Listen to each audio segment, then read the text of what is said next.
Rahim woke up before the sun rose, just like he did every morning. The air was still cool, and a soft orange line was beginning to appear at the edge of the desert. His small mud house stood alone at the edge of the village, far away from the noise of other people. Life had never been easy for him. His land was dry, his crops grew slowly, and he owned only one old donkey that walked slower than the wind. Still, he always started his day with patience and hope. He believed that even a poor man could live a peaceful life if he worked with an honest heart. On this particular morning, Rahim carried a small metal pot and went out to gather firewood for breakfast. The desert was calm, only the sound of soft sand shifting under his feet. He knew the paths well, but something felt different that day. There was a strange stillness in the air, as if the desert was holding its breath. As he walked farther from the village, he began to hear a faint sound like a soft cry or a painful breath. At first he thought it was the wind passing through the rocks, but as he walked closer, the sound became clearer. It wasn't the wind. Someone was there. Rahim stopped and looked around carefully. The desert was empty except for a tall cluster of rocks standing like old guardians. The sound seemed to come from behind them. For a moment, Rahim felt unsure. He was alone, and he had no idea who or what he was about to find. But his heart did not allow him to walk away. He had always believed that helping a stranger was not a choice but a duty. He stepped slowly toward the rocks, his breath growing lighter. When he turned around the largest rock, the scene in front of him made him freeze. Lying on the sand was a girl taller than any girl he had ever seen. She was at least 7 feet, with long, dark hair spread across the ground like a blanket. Her clothes were made from soft leather, decorated with patterns he had never seen in his life. She looked strong, but at that moment she seemed weak, tired, and unable to move. Her leg was twisted at an odd angle, and her arm looked swollen, but she wasn't dangerous. She looked scared. Her eyes opened slowly, and she stared at Rahim. Even in her pain, her eyes were calm, shaped with a natural depth, as if they carried the wisdom of wide-open plains and peaceful forests far from the desert. Rahim felt a strange mix of fear and sympathy. He whispered, "Are you all right?" Knowing she probably did not understand his language, the girl tried to speak, but only a soft breath came out. She lifted her hand slightly, not to scare him, but to show she needed help. Rahim looked around. There was no one else. No villagers. No guards. No family. Just him and this girl who seemed completely alone in the vast desert. He knew instantly who she might be. People in the village often spoke about Apache tribes that traveled far from the mountains into deeper desert areas. They were known to be tall, fearless, and deeply protective of their people. His village feared them not because of danger, but because they did not understand their ways. Everyone believed it was safer to avoid anything connected to their tribe, but Rahim did not think like others. Looking at the girl, he did not see a threat. He saw someone suffering, someone far away from home, someone who needed kindness. He knelt beside her and gently checked her injured leg. She did not pull away. Instead, her eyes softened, as if she knew he wanted to help. Rahim realized that if he didn't do something immediately, her condition could get worse. He said softly, "I will help you, but we must move slowly."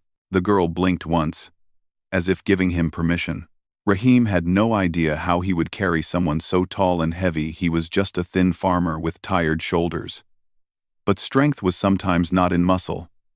It was in intention. He wrapped her arm around his back and used all the power he had to help her stand.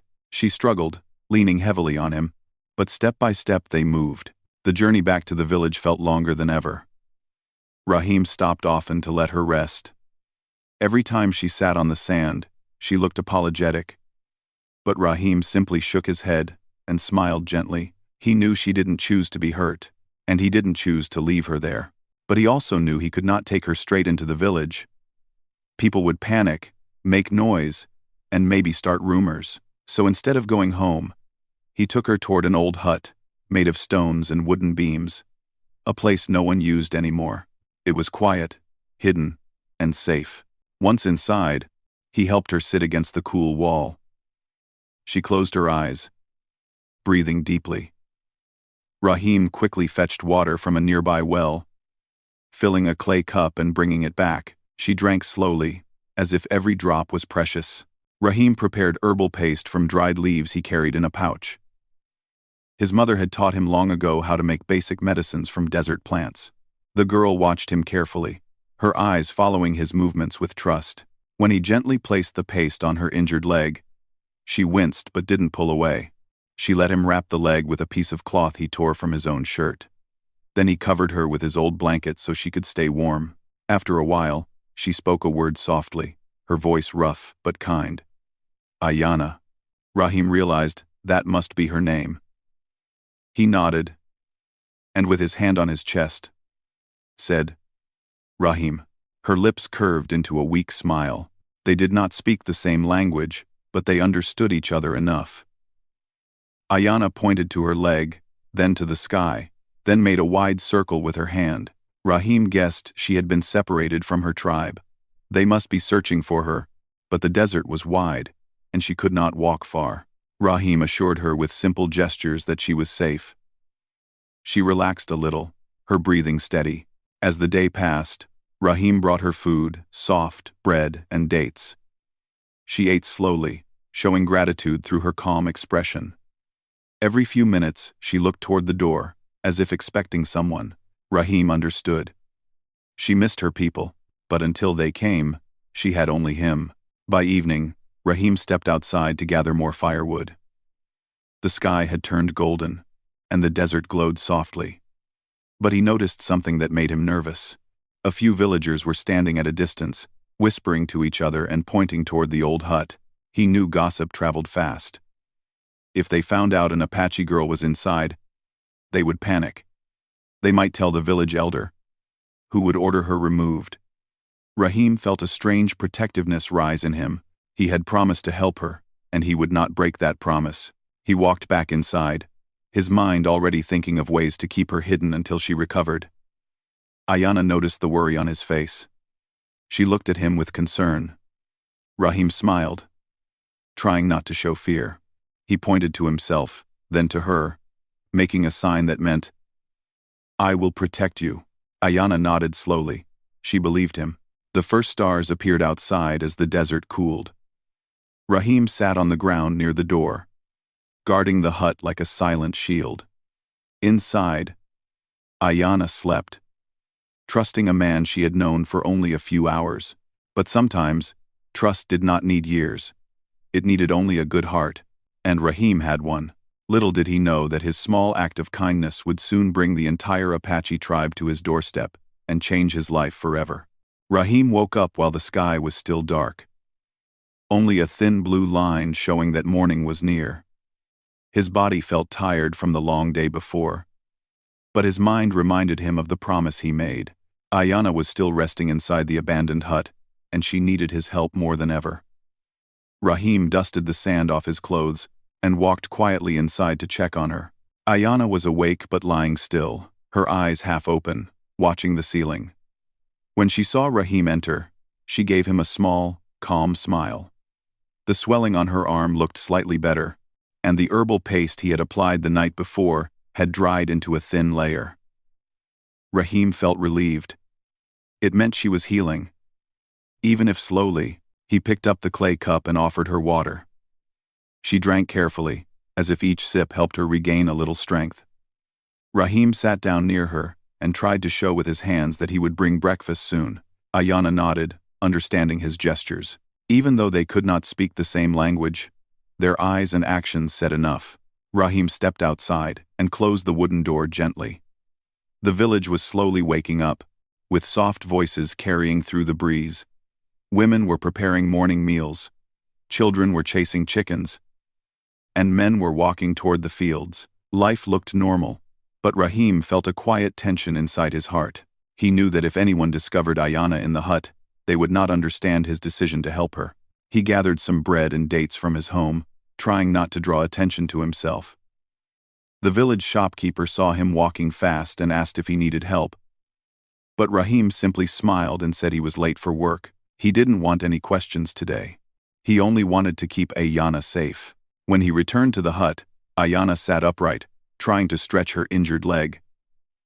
She winced slightly, but she didn't complain. Rahim placed the food near her and broke the bread into smaller pieces, showing her how to eat it slowly. She followed his actions and took tiny bites. The warm bread seemed to bring color back into her face. After eating, she looked at Rahim with curious eyes. She pointed to his hands, then to the herbs he had used earlier, then tapped her chest gently. Rahim understood she was asking how he learned to help with injuries. He smiled softly and touched the ground beside him, pretending to draw a picture. With slow motions, he shaped the outline of a woman. Then he tapped his heart and pointed to the drawing. Ayana watched with interest as he continued. Rahim acted out a memory of his mother teaching him how to use desert plants as medicine. His mother had been kind, patient, and wise, always believing that helping others brought blessings back to one's life. Even after she passed away, Rahim followed her teachings every day.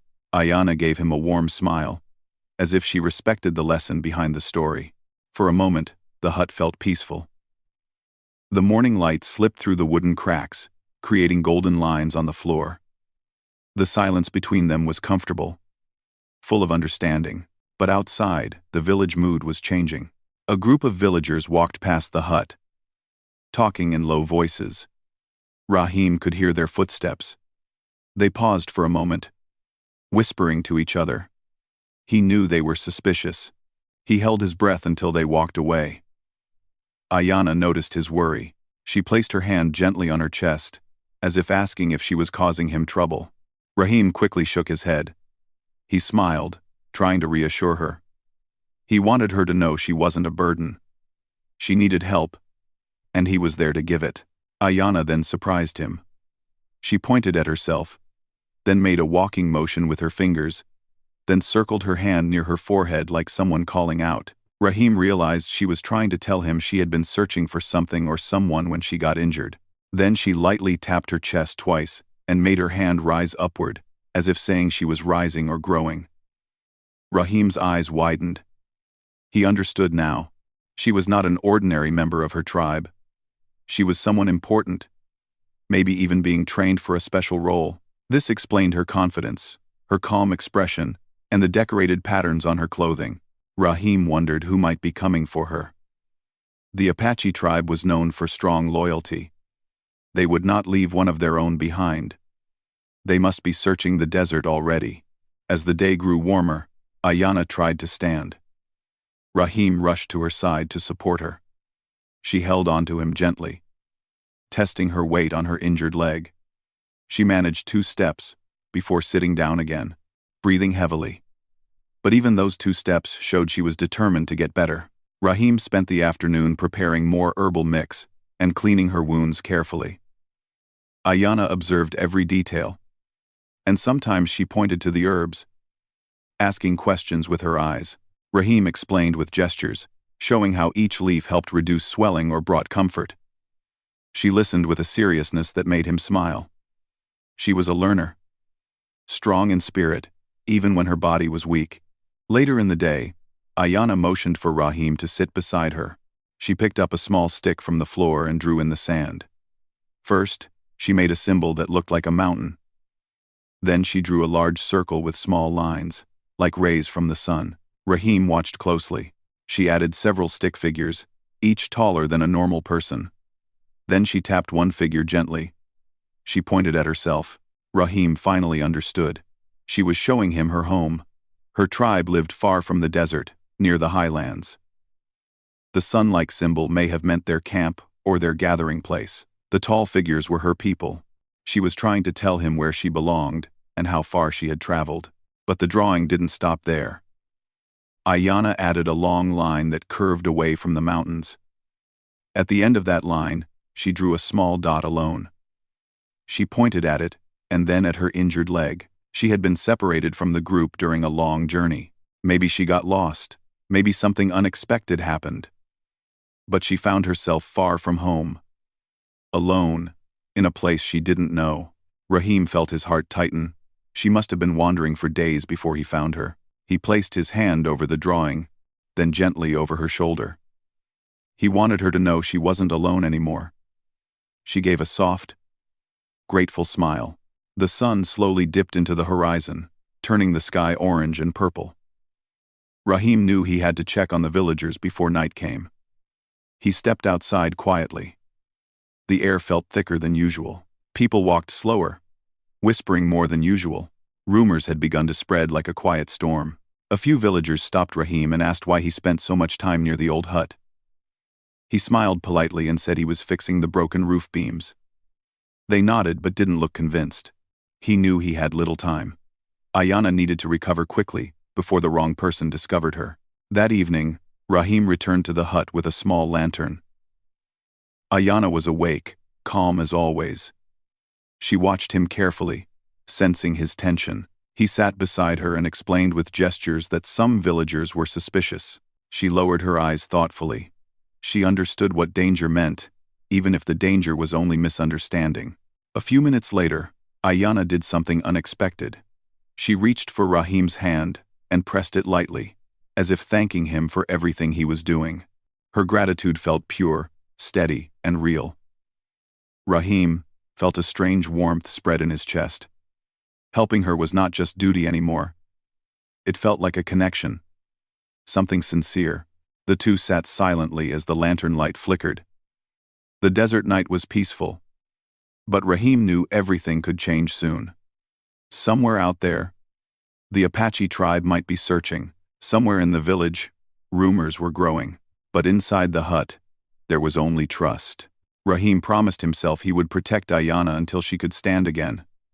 He didn't know what the future held, but he believed every good deed led to something meaningful. And this one felt more meaningful than anything he had done in his life. The night grew deeper. Ayana rested while Rahim stayed awake, keeping watch.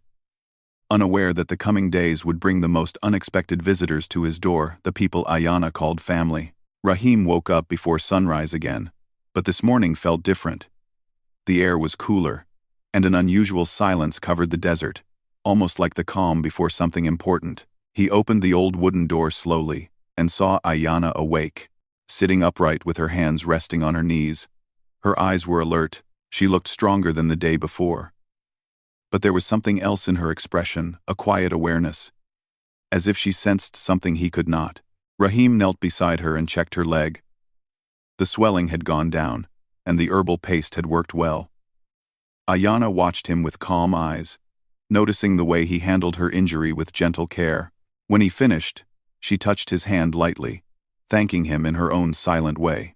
He pointed outside, trying to tell her that he would bring breakfast soon. She nodded, but her gaze shifted toward the open desert as if listening to something far away.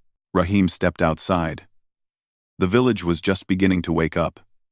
Smoke rose from a few kitchens, and children chased each other barefoot.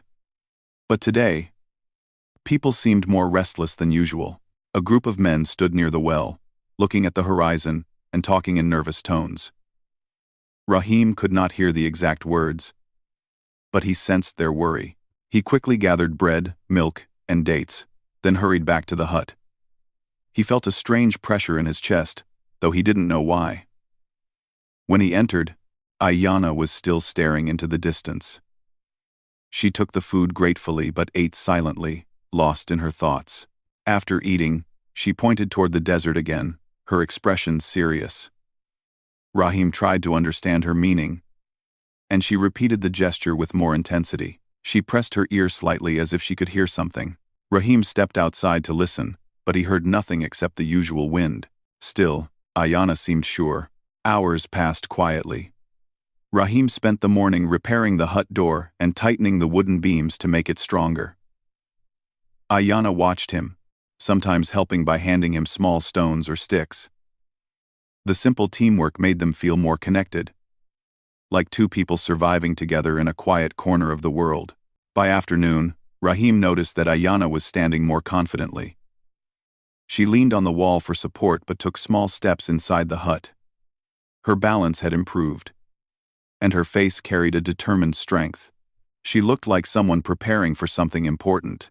Rahim felt a strange mix of pride and sadness. He knew her tribe would find her eventually. He should have been happy for her, but a small part of him wished she would stay a little longer. She brought a sense of meaning to his quiet life, something he had not felt in years. As the sun began to set, the strange tension he felt since morning grew stronger. Ayanna stood near the doorway, staring toward the open desert. The sky was turning orange and pink, and the warm light fell across her face. She lifted her chin slightly, as if catching a distant signal. Then Rahim heard it too, very faint, like a rhythmic echo carried by the wind. Drum beats. Slow, steady, repeated. Rahim froze. Ayanna's eyes softened. She breathed deeply, almost with relief. Those drum beats were not ordinary sounds. They carried meaning, purpose, and identity. They belonged to her people. Rahim stepped beside her, listening again. The sound grew a little louder. Still far away, but clear enough to know something significant was coming. Ayanna touched her chest gently, then pointed in the direction of the sound. She wasn't frightened. She was ready. But Rahim's heartbeat quickened. He worried how her tribe would react to finding her with him. Would they understand his intentions? Would they see him as a helper or a stranger who interfered? Night fell slowly, and the drumbeats faded. But the tension remained in the air. Rahim offered Ayanna a blanket, and she lay down to rest, though her eyes stayed half open until sleep finally took over. Rahim sat near the doorway, staring at the stars. He felt unsettled, like a man waiting for a storm that hadn't arrived yet. He tried to comfort himself by thinking of his mother's words. Every act done with a pure heart brings peace in the end. He hoped it would be true this time as well. Before dawn, Rahim woke up suddenly to the sound of footsteps, soft, steady, and many. He sat up quickly and looked outside. Dozens of tall shadows were moving across the desert floor, walking in perfect silence. The first light of morning revealed them clearly. They were Apache warriors. Their tall figures, decorated clothes, and confident walk showed they were not ordinary travelers. They walked in a formation that showed unity and discipline. At the front, a man stood taller than the rest. His presence commanded attention even from a distance. His hair was braided with small ornaments that shimmered in the morning light. His eyes were focused and sharp. Rahim's breath caught. This must be their chief. Inside the hut, Ayanna woke before Rahim could say anything. She didn't look surprised. If anything, she looked prepared. She took a deep breath and stood, leaning carefully on the wall. The light of morning fell on her face, giving her an almost glowing presence. The Apache warriors approached the hut. They did not shout or rush. Their steps were calm but powerful. When they stopped in front of the hut, Rahim stood at the doorway, unsure whether to stay back or step forward. His legs felt weak, but he forced himself to stay where he was. The chief stepped closer, examining Rahim with steady, unreadable eyes. Rahim swallowed hard but did not move away. He wanted to show he had nothing to hide. Ayanna stepped out of the hut slowly, placing one hand on Rahim's shoulder for balance. The chief's eyes softened instantly when he saw her. The warriors behind him murmured quietly, relief showing in their faces. Ayanna spoke to them in her own language, soft, rhythmic words filled with meaning Rahim could not understand. But he didn't need to understand the language to feel the emotions. She pointed at her leg, at the hut, and finally at Rahim. Her tone was warm, respectful, and clear. She was telling her father everything. Rahim watched the chief's expression change from concern to understanding. The chief listened without interrupting, his face stern but steady. After Ayanna finished speaking, he turned his gaze back to Rahim. There was a long moment of silence. Rahim felt the weight of the desert pressing on him. He wasn't afraid, but he felt the seriousness of the moment. The chief studied him quietly, as if searching for the truth in his eyes. Finally, the chief stepped forward and placed his hand on Rahim's shoulder. Not harshly, not angrily, but with calm strength. Ayanna smiled softly, and the warriors lowered their shoulders in quiet relief. Rahim didn't know the meaning of the chief's gesture, but he knew it wasn't a bad one. It felt like acknowledgement, respect, gratitude. But the moment wasn't over. The chief looked at Rahim again, and this time, there was a deeper expression on his face, something that suggested a decision had already been made, a decision Rahim could never have expected, and one that would change everything. The early morning sun spread a warm gold across the desert, but the moment standing between Rahim and the Apache chief felt heavier than the deep silence around them. Rahim stood still, unsure what the chief was thinking. Ayana remained beside him, her hand resting lightly on his arm for balance. Her presence gave him a little courage, but his heart still beat fast. The Apache chief looked at Rahim for a long moment without speaking. His eyes were calm, yet filled with authority, like a man who had seen many seasons of life. He was tall and strong, wearing clothes decorated with patterns that told stories of his tribe. Rahim felt small beside him, but he did not lower his gaze. He wanted the chief to see honesty in his eyes. Finally, the chief spoke in his deep, steady voice. Though Rahim could not understand the language, the tone carried weight. Ayana listened closely, then translated with gestures. She placed her hand on her heart, then pointed to Rahim, then made a circle toward the tribe. Rahim realized she was explaining again that he saved her, protected her, and treated her with kindness. The chief nodded slowly, as if he already knew this in his heart. The chief stepped forward and placed both hands on Rahim's shoulders. His grip was firm but not threatening. It felt like a gesture of respect. Rahim felt his breath release in relief. The chief turned to his people and said a few more words. The warriors nodded in unison. Their expressions softened.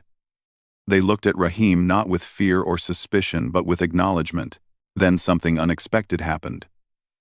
Ayana's father lifted a decorated necklace from around his neck.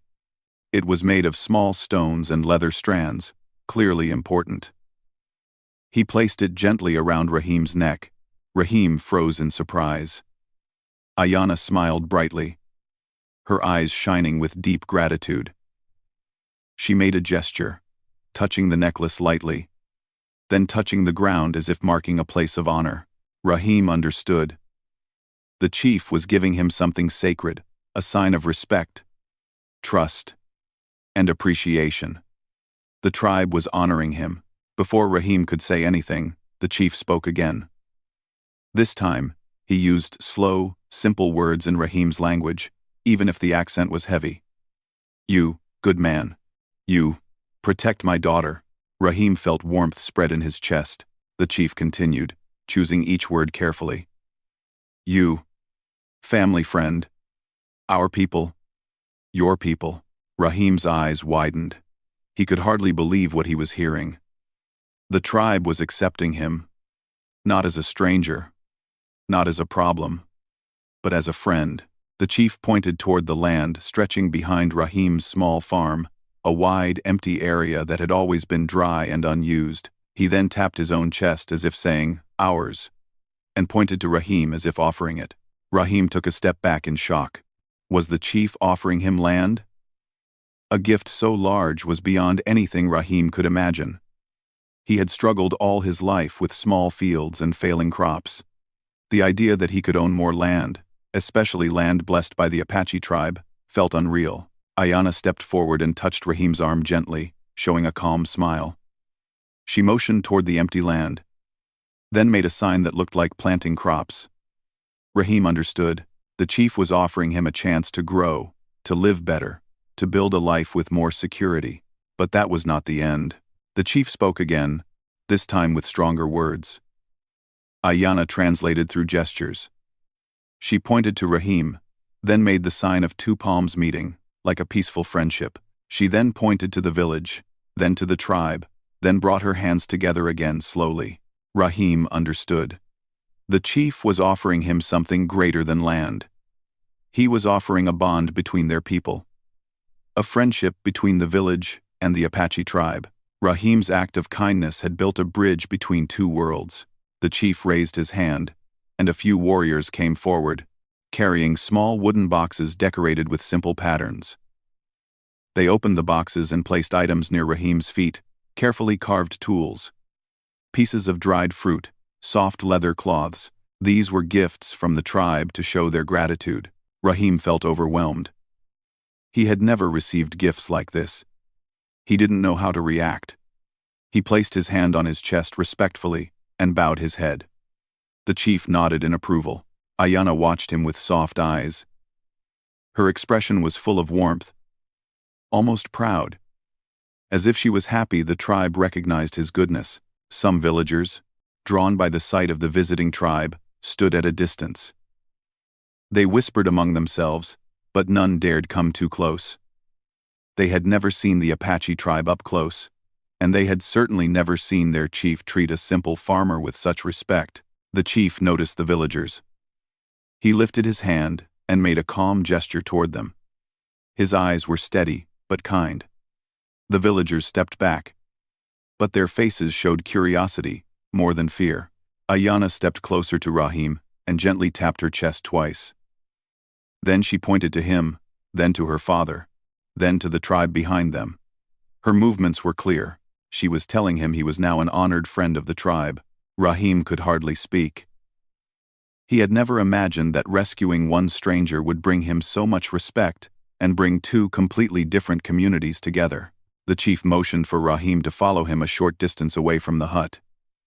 Ayana walked slowly beside them. When they stopped, the chief placed a hand on Rahim's shoulder and looked him in the eyes with a calm, strong expression. "Your heart. Strong," the chief said in simple words. "Stronger than fear." Rahim felt a deep sense of emotion. No one had ever spoken to him like that. The chief continued, speaking slowly so Rahim could understand. "You helped without asking. You protect someone not from your people. This makes you noble." Rahim's eyes softened. He never thought of himself as noble. He just saw a person who needed help. The chief then did something even more surprising. He stepped aside and let Ayana stand directly in front of Rahim. She looked at him with deep gratitude. She placed her hand on her heart, then on his chest, then lifted her hand slightly toward the sky, as if thanking him on behalf of the world itself. Rahim felt humbled. Ayana then said softly, "Thank you," in Rahim's language.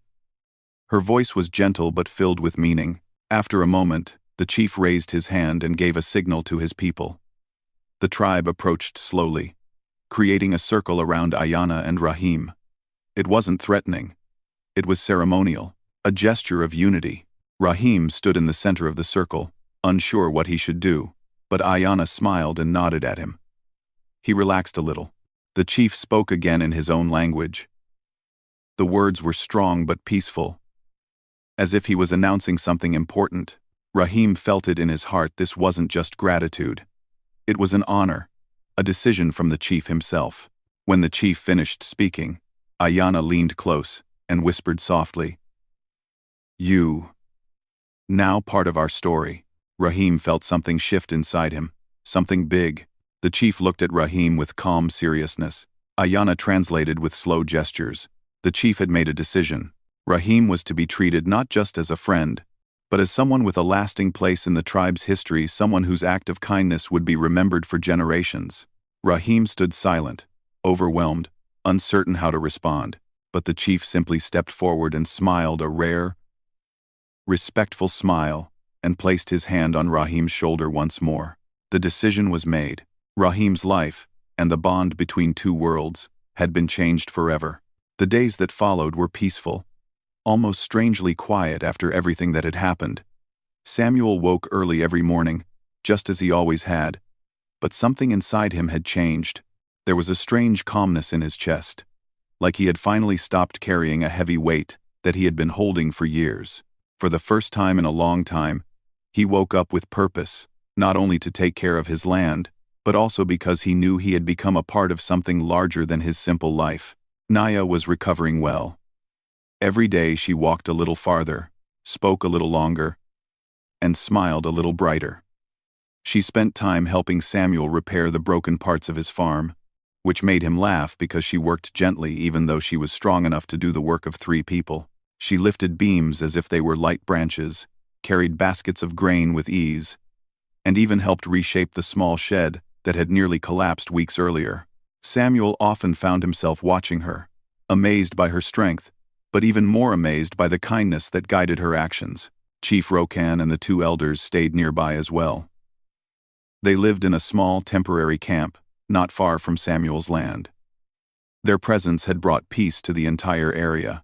Travelers stopped worrying about misunderstandings with the tribe, and trade between the local settlers and the Apache villagers quietly improved. Samuel noticed that visits from the nearby town became more frequent and much friendlier. People would bring goods, offers to help, or simply stop by out of curiosity.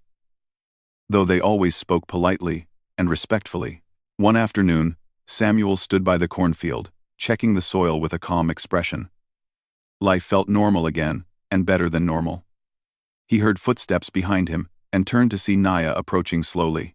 Her steps were steady now, and her eyes had regained their strong, confident glow. "You are walking better each day," Samuel said softly, smiling a little. "That is because someone kept reminding me to drink the bitter medicines," she answered, pretending to frown. "No one told me healing tastes so terrible." Samuel laughed. "It works, doesn't it?" "It does," she admitted, then looked out at the field. "The land already looks happier. You have taken good care of it. It helps when there's someone around to lift half the world with one hand," Samuel replied jokingly. She didn't laugh immediately.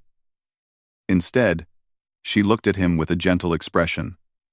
"I owe you much more than these small tasks. I owe you my life." He shook his head quickly. "You owe me nothing. Anyone would have helped." She gave him a long, steady look. One of those looks that said she didn't fully believe his words, but respected him for saying them. Not anyone. Many people fear what they do not understand. The afternoon sun settled warmly over them, and for a moment, they simply stood in quiet. There were no troubles chasing them, no worry about the past, no shadow of uncertainty, only the fields, the wind, and the soothing sound of life moving forward. That evening, Chief Rokan visited the farm again. This time he came alone, walking with calm and quiet steps. His expression held a seriousness that Samuel had seen before. But this time it wasn't worrying, it was meaningful. Samuel invited him inside, and Naya poured warm tea for all of them. Rokan accepted the cup but didn't drink immediately. Instead, he looked between the two of them with thoughtful eyes. "A time has come," Rokan said slowly, "when decisions must be made." Samuel felt a small knot form in his stomach. He knew those words meant something important, but he stayed quiet and listened. Rokan continued, "My people will be moving closer to this region. We have decided it is better for our tribe to live where peace is possible. Your kindness has shown us that peace can begin even in unexpected places." Samuel nodded carefully. "I'm glad things have improved." "They have," Rokan said. Then he turned toward Naya with a softer expression. "But there is another matter, a personal one." Naya straightened, as if she already knew what her father meant. Samuel watched them silently, feeling the weight of the moment. "Naya," Rokan said gently, "you must decide where your path leads. You may return with us, as you have always done. Or," he looked at Samuel again, "or you may walk a new path, one that you choose for yourself." Naya hesitated, but only for a breath. Her eyes softened as she glanced around the small farmhouse, at the familiar corners she had grown comfortable with, at the man who had risked so much to help her. "I have already chosen," she said quietly. Samuel's heart thumped once, strong enough that he felt it clearly. But he didn't speak. He didn't want to influence her, and he didn't want to assume anything. Rokan smiled, slow and warm. "I suspected you would say that." Naya turned fully toward Samuel. "When I first woke here, I felt confused and alone. But you treated me with respect, even when you knew nothing about me. You gave me safety. You gave me time to heal. You gave me trust." Samuel swallowed lightly, unsure what to say. Naya continued, "And I want to give the same back to you." If you wish it, I would like to stay. Not as someone who needs help, but as someone who wants to help you, who wants to build something new here. Samuel finally found his voice. I would be glad if you stayed. More than glad. A small, bright smile lifted her face. It was gentle, but full of meaning. Rokan let out a quiet breath, almost like relief. Then, the matter is settled. My daughter will remain, and we will build our village nearby. There will be peace between your home and ours. Samuel nodded, still surprised but deeply grateful. Thank you, Chief Rokan, truly. The chief placed a strong hand on Samuel's shoulder. It is you we thank. You changed the course of our people without seeking anything in return. They stepped outside together. The sky was changing colors, turning gold and soft purple, as the sun moved down behind the hills. A calm wind passed through the fields, carrying the scent of fresh earth and open space. Over the next several days, the Apache tribe began arriving peacefully, settling in a valley not far from Samuel's farm. They worked together with him to build small bridges over a stream, to repair broken fences along shared land, and to trade tools and goods. Children from the tribe ran through his fields laughing, while their parents greeted him warmly whenever he passed by. Naya stood at Samuel's side during much of this, helping guide the work and ensuring harmony. She had a quiet authority that people listened to naturally, and she treated everyone with fairness. Samuel often looked at her and wondered how life had brought them together in such an unexpected way. A poor farmer saving a giant Apache girl seemed like the beginning of a story no one would believe, but somehow, reality had written it perfectly. Late one evening, as the stars filled the sky with silver light, Samuel and Naya stood outside watching the horizon. Her shadow stretched long across the field beside his, tall and strong, yet peaceful. You ever miss your old home? Samuel asked softly. She looked up at the stars for a long moment. Home is not always a place. Sometimes it is the people who stand beside you. Samuel felt warmth spread through him at her words. He didn't need to speak. The silence between them already held everything he felt. She stepped closer, just enough so their arms brushed lightly. And I think, she said gently, I have found my place here. Samuel nodded, smiling quietly. I'm glad you're here. As the night settled around them, they stood together in the calm darkness, knowing that the future would not always be simple, but it would be shared. And that was enough. Their story had begun with fear, misunderstanding, and uncertainty, but it ended with trust, friendship, and the promise of peace. And for Samuel, a poor farmer who once believed his life held nothing special, it felt like the greatest gift the world had ever given him. Their path forward was clear, not because it was perfect, but because they would walk it side by side.